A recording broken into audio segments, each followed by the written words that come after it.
எங்கள் காலேஜில் திடீர்னு பக்கத்தில் இருக்க ஏரியாவுக்கு வந்து ட்ரிப்பு போகலாம் அப்படின்னு சொல்லிட்டு பிளான் பண்ணி போனோம். அங்கே பார்த்திங்கன்னா ஒரு தோட்டத்துக்கு கூட்டிகிட்டு போனாங்க. அங்கே பார்த்திங்கன்னா குட்டியாக ஒரு பலாப்பழம் இருந்தது. இந்த பலாப்பழம் பார்த்திங்கன்னா குட்டியாக தான் இருந்தது, ஆனால் பார்த்திங்கன்னா பழுத்துருச்சு, நல்லா வெயிட்டாகவும் இருந்தது. அதில் சுற்றி நாங்கள் வீடியோ எடுத்துகிட்டு அந்த மரத்தை ஃபுல்லாக பார்த்துட்டு இருந்தோம். இதை பார்க்குறப்ப எனக்கு பிஞ்சிலேயே பழுத்தவன் நீ பேர் எடுத்தவன் அப்படிங்கிற மாதிரி அந்த பலாப்பழத்துக்கு நான் டெடிகேட் பண்ணுறேன்.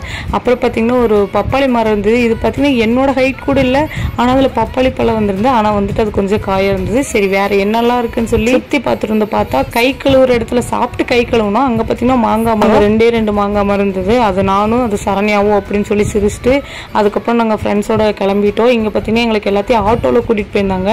நாங்கள் லாஸ்ட் ஆட்டோவில் தான் போனோம். நாங்கள் பேரூர்லேருந்து மாதம்பட்டி போகிற ரோட்டில் அந்த சைடு தான் நாங்கள் போயிருந்தோம். இந்த இடத்துல இருக்க வியூ பார்த்தீங்கன்னா ரொம்ப சூப்பராக இருந்தது.